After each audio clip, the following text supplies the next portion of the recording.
Бақ кімге қонады? Енді бұл сұрақтың нақты жауабы жоқ.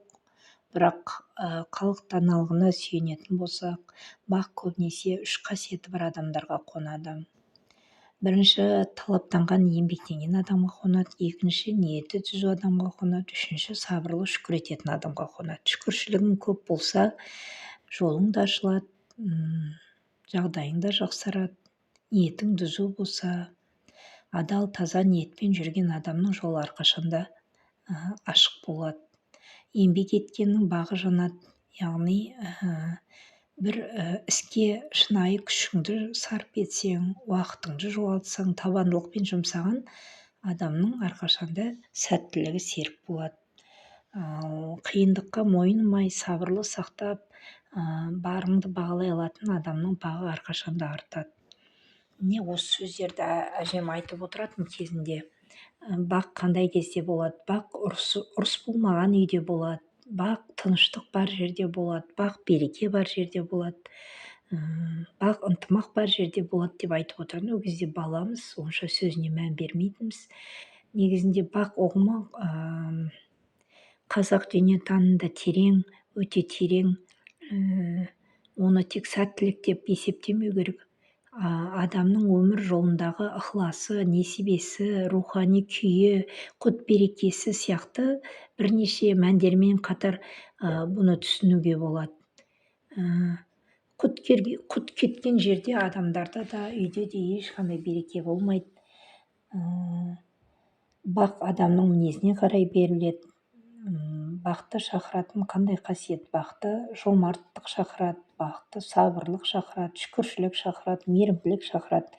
Ал енді бақты қашыратын қасиеттер қандай қасиеттер? Ол менмендік, тәкаппарлық, ашкөздік, жалқаулық, қызғаныш бұл бақты әрқашанда қашырады. Енді бақ біреуде көбейсе, біреуде азайып отыратын құбылыс. Біреудің бағы жанып атады, ал біреудің маңдайы тасқа тиіп атады. Енді бұл біреудің маңдайы тасқа тиіп атса, бұл өмірдің әділетсіздігі емес, тек уақытша цикл ғой. Әр адамның сәтсіздігі болады. Әр адамның өз сәті болады, өз дәуірі келеді. Сондықтан бақ ата-ананың батасымен бірге жүретін нәрсе. Бата ала беру керек та. Бата ол рухани күш. Батамен ел көгереді. Ананың ақ тілеуі, әкенің ризашылығы бұл ең керек нәрсе. Бұл бақтың үлкен бір белгісі. Былайынша айтқанда, бақ ерік пен тағдырдың тоғысуы деп жатамыз. Бақ өздігінен келмейді, бірақ еңбектің нәтижесінен, еңбектенсең, әрекет етсең, Алла тағала айтады ғой, қолыңды қаусырып отырма еңбектен, сонда несібеңді берем деп. Сол сияқты қазақта пешене деген нәрсе бар. Әркімнің пешенесіне жазылған тағдыры болады. Яғни тағдыр ол бастапқы мүмкіндік, еңбек өз әрекеттің, ал бақ болса сол екеуінің үйлесуі. Бақты ұстап тұру өте қиын, бірақ әйтеуір сақтап қалуға адам тырысу керек. Бақты ұстайтын нәрселер ол дұрыс шешім, адамдық қасиет, тәубе. Міне осы бақты ұстап қалатын қасиет. Шүкір, Аллаға шүкіршілік ете беру керек.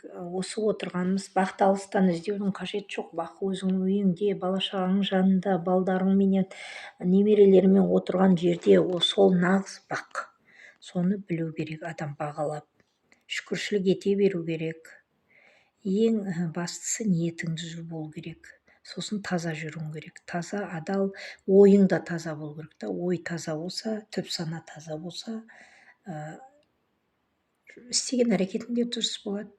Дәретің бар болса, дұрыс жүрсең, ешкімге зиянын тигізбесе, баяғыда әкем айтып отыратын, жақсылық жасай алмасаң, тумаса біреуге зияның тимесін деп. Сол қағиданы ұстау керек. Енді жақсылық жасай алмасаң да зияның тимей жүру керек ортаға.